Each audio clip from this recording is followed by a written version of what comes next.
महापौर कोण होणार? बीएमसीसाठी आरक्षण जाहीर होताच अमित सटम यांची पहिली प्रतिक्रिया. राज्यातील 29 महानगरपालिकेतील महापौर पदासाठी आज आरक्षण जाहीर करण्यात आलेलं आहे. नगरविकास राज्यमंत्री माधुरी मिसाळ यांच्या उपस्थितीत आरक्षण सोडत जाहीर करण्यात आली. मुंबई आणि पुण्याचं महापौरपद खुल्या वर्गातल्या महिलेसाठी राखीव, तर छत्रपती संभाजीनगर, नवी मुंबई, नागपूर, नांदेड, वाघाळाचं महापौरपदही खुल्या वर्गातल्या महिलांसाठी आरक्षित झालेलं आहे. मुंबई महानगरपालिकेच्या महापौरपदासाठी सर्वसाधारण महिलांसाठी आरक्षण जाहीर झालेलं आहे. त्यामुळे मुंबई महानगरपालिकेवर महिला राज असणार आहे. दरम्यान मुंबईतील नगरसेवकांच्या संख्याबळानुसार मुंबईचा महापौर महायुतीमधील भाजपचा होण्याची दाट शक्यता आहे. आरक्षण जाहीर झाल्यानंतर भाजप नेते अमित सटम यांनी आपली प्रतिक्रिया व्यक्त केली आहे. मुंबई शहराला दिशा देण्यासाठी आणि भ्रष्टाचारमुक्त नेतृत्व देण्यासाठी, सुरक्षितता अबाधित ठेवण्यासाठी मुंबईचं नेतृत्व महिला करणार आहे आणि याचा आम्हाला अभिमान आहे.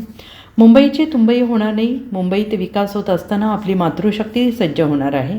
येणाऱ्या 2 ते 3 दिवसात भाजपच्या गटाची बैठक होईल, शिवसेनेची पण बैठक होईल. त्यानंतर सभागृह नेत्या निवडीची प्रक्रिया होईल आणि त्याच दिवशी आम्ही नोंदणी करणार आहोत, असंही भाजप नेते अमित सटम यांनी म्हटलं आहे. तर महापौरपदी कोण बसणार या प्रश्नावर ते म्हणाले की सगळे पत्ते आताच उघडले तर उत्कंठा राहणार नाही. तर मुंबईच्या महापौर आरक्षण सोडतीबाबत ठाकरे गटाच्या नेत्यांनी आक्षेप नोंदवला होता. त्याबाबत बोलताना सटम यांनी म्हटलं आहे की आक्षेप घेणाऱ्यांचा अभ्यास नाही, नियम प्रक्रिया समजून घेतली नाही, तर रूल नंबर 3(1) मध्ये लिहिले किमान 3 नगरसेवक STचे असतील तर आरक्षण लागू केलं जाऊ शकतं. मात्र 2 नगरसेवक आहेत, अशात महापौरासाठी STचे आरक्षण लागू होत नाही. गेल्या अनेक निवडणुकीत आरक्षण मिळाले नाही. याआधी मुंबईला STचं आरक्षण लागू होतं, त्यामुळे ते बाहेर काढण्यात आलं. मुंबईचा नंबर OBC आरक्षणात यायला वेळ आहे. कदाचित पुढच्या वेळी OBC आरक्षण येऊ शकेल, असंही सटम यांनी म्हटलेलं आहे.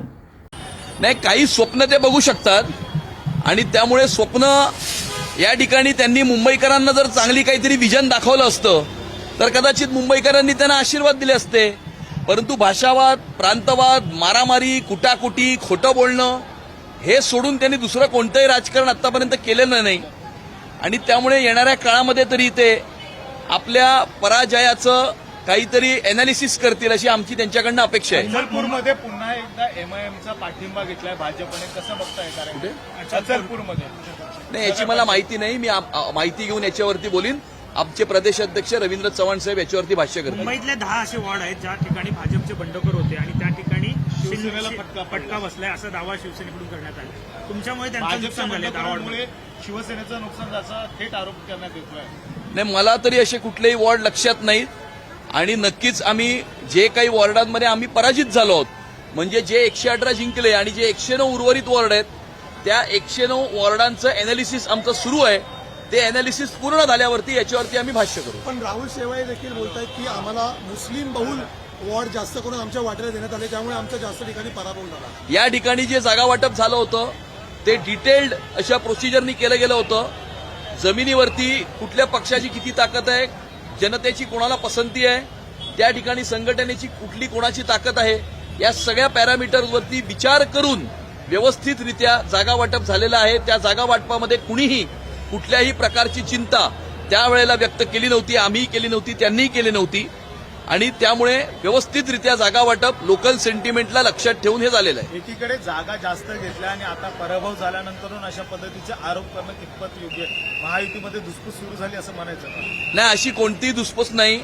यामध्ये ज्या जागांवरती पराभव झालेला असतो त्या जागांचं एनालिसिस केलं पाहिजे आणि त्यामुळे येणाऱ्या काळामध्ये पुढच्या निवडणुकीमध्ये त्या सुद्धा जागा आपण कशा जिंकू शकतो आणि त्यामुळे मला असं वाटतं की या गोष्टीकडे पॉझिटिव्हली बघितलं पाहिजे की आम्ही निवडून आलेल्या 118 जागांमध्ये आमचे 118 लोक कामाला लागले, परंतु 109 जागांवरती आम्ही का पराभूत झालो याचं एनालिसिस आम्ही ऑलरेडी करायला घेतलेलं आहे.